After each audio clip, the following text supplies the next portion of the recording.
Bienvenidos a la astroimagen de la semana. Cada semana desentrañamos los misterios del universo a través de imágenes impresionantes. Suscríbete y embárcate con nosotros en esta aventura cósmica.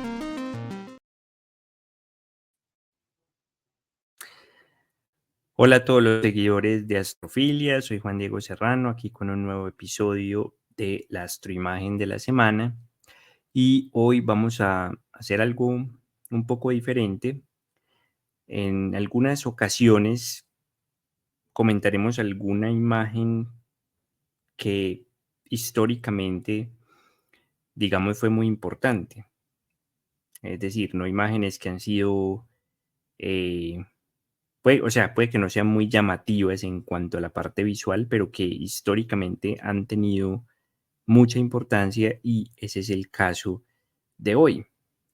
Eh, vamos a comentar una de las imágenes más importantes, diría yo, en la historia de la cosmología.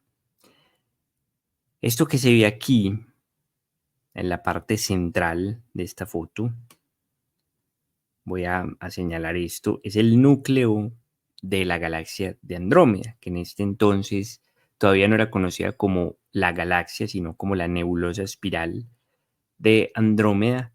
Y es una imagen tomada por Edwin Hubble con el telescopio Hooker del Monte Wilson.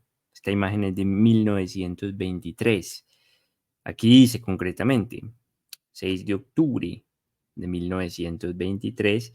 Y aquí hay unas cosas importantes en esta imagen. ¿Por qué es tan importante? Empecemos por eso, ¿cierto? Porque es la primera imagen donde Hubble identificó, sin lugar a dudas, una estrella variable cefeida. Y en un momento voy a explicar qué es eso.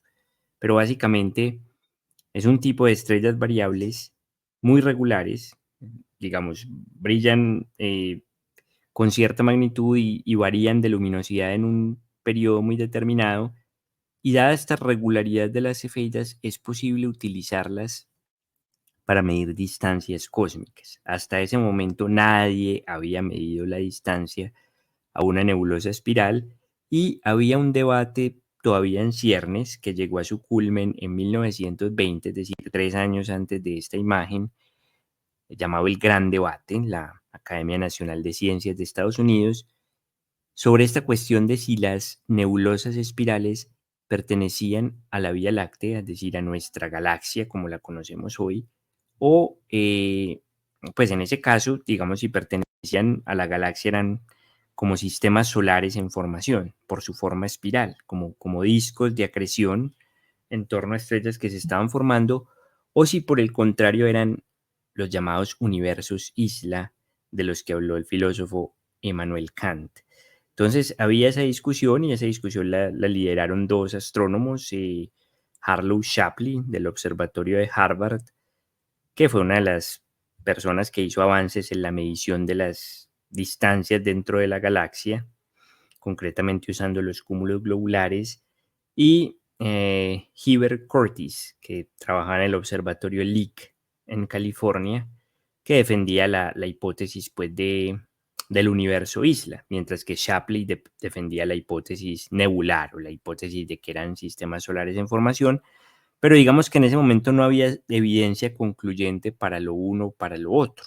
Fue Edwin Hubble quien produjo esta evidencia, ¿cierto? Y concretamente con esta imagen revolucionaria, ¿cierto? Una placa tomada de la galaxia de Andrómeda, de la que hablamos en una ocasión, M31, pero identificó unas estrellas ahí que tenían unas características especiales, unas estrellas que variaban de brillo con mucha periodicidad y que por tanto podían ser utilizadas para medir la distancia a, por primera vez a una nebulosa espiral. Pero entonces, para entender mejor qué significa esta imagen, porque esta imagen tuvo pues demasiado impacto, eh, miremos algo. Antes ya de Edwin Hubble, otro astrónomo norteamericano, Vestus Slipher, en el observatorio Flagstaff en California, el observatorio Lowell, perdón, que queda en Flagstaff, en Arizona, ya había identificado ciertas características importantes de ciertas nebulosas espirales. Se puso a estudiar las nebulosas espirales. En ese entonces se demoraban mucho pues las exposiciones en tomar las placas y todo esto de los espectros, es decir, descomponían la luz que llegaba de la galaxia y examinaban el espectro. Y básicamente lo que descubrió Slipher fue que las líneas de ciertos elementos, las líneas espectrales, líneas de absorción que caracterizan ciertos elementos químicos, estaban desplazadas hacia el extremo rojo del espectro. Entonces, y que, pues, en general las nebulosas espirales que estudió, que eran más o menos como unas 20 punta, todas exhibían, la gran mayoría de ellas exhibían estos corrimientos hacia el rojo.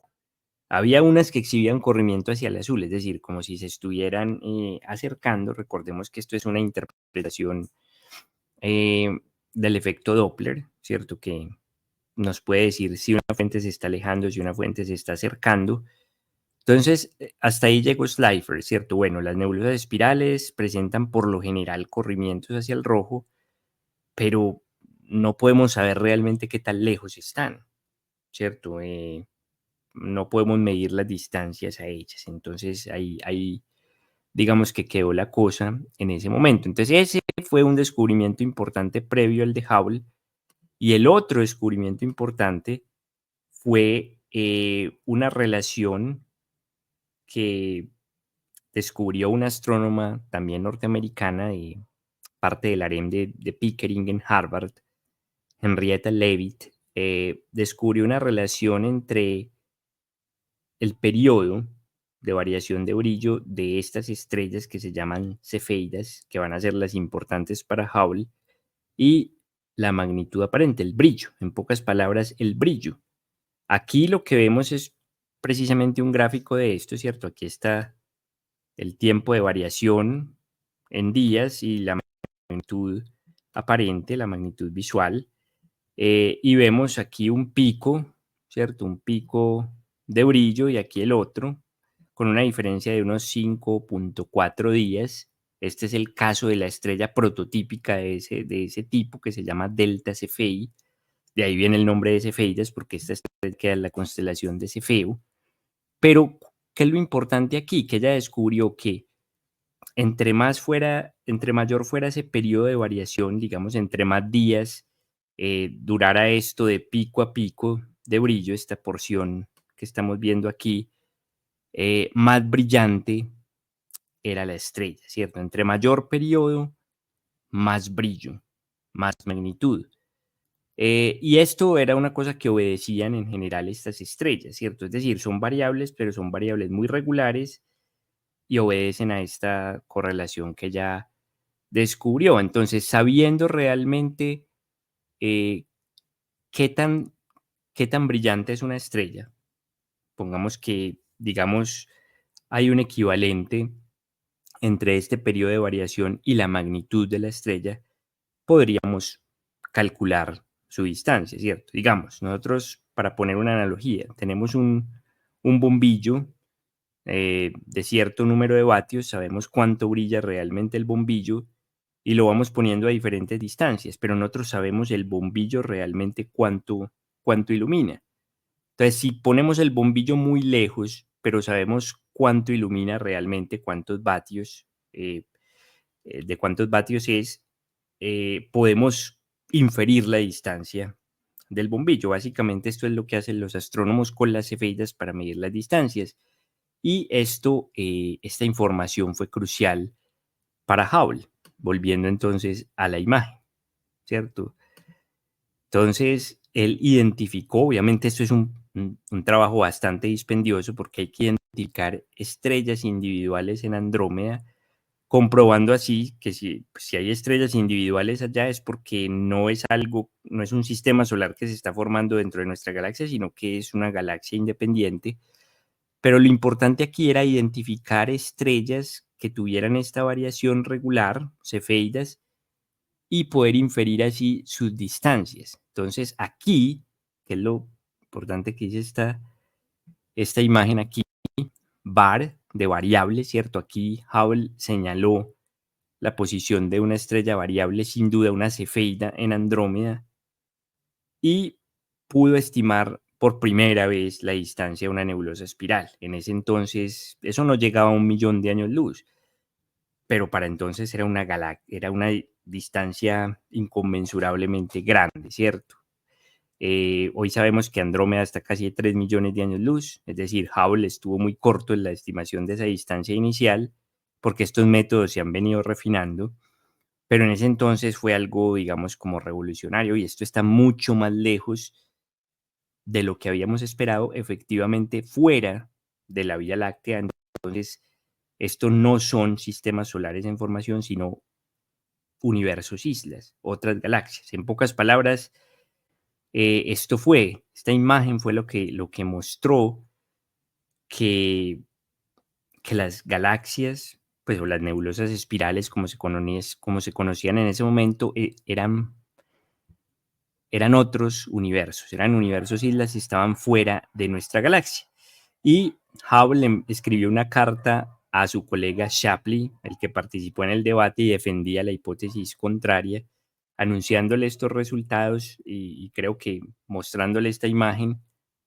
Y Shapley decía que esta fue la carta que destruyó su universo. Es decir, destruyó la hipótesis nebular, la idea de que esto eran sistemas solares en formación dentro de nuestra galaxia. Y quiero terminar con una versión moderna de esto para que veamos la dificultad de lo que hizo Hubble, ¿cierto? Estas son imágenes reales de una de las cefeidas que descubrió Hubble en Andrómeda. O sea, identificar una estrella particular en otra galaxia y que además tenga un periodo de variación regular es una tarea muy difícil, ¿cierto? Aquí se ve claramente la variación, digamos, a lo largo del tiempo de brillo de esta estrella, que es una cefeida. Son estrellas grandes, luminosas, más grandes y más luminosas que nuestro Sol y que pulsan, realmente pulsan y, digamos, cambian de tamaño y cambian de brillo. Por eso es su variación de brillo, ¿cierto? Porque hay una pulsación de la estrella y son muy regulares. Esa es la característica principal, obedeciendo esta correlación entre el periodo y el brillo que descubrió Henrietta Leavitt. Entonces, digamos que Hubble lo que hizo fue basarse en el descubrimiento, por una parte, de Slipher, de que las nebulosas espirales muestran un corrimiento al rojo, lo cual indica que se están alejando, y por otra parte, el descubrimiento de Leavitt, de que hay esta relación entre el periodo y la luminosidad de estas estrellas que permite inferir su distancia, y Hubble más adelante generalizaría esto, ¿cierto? En pocas palabras, su descubrimiento de la expansión del universo. Es decir, no solamente que estas nebulosas espirales estaban fuera de nuestra galaxia y eran otros universos isla,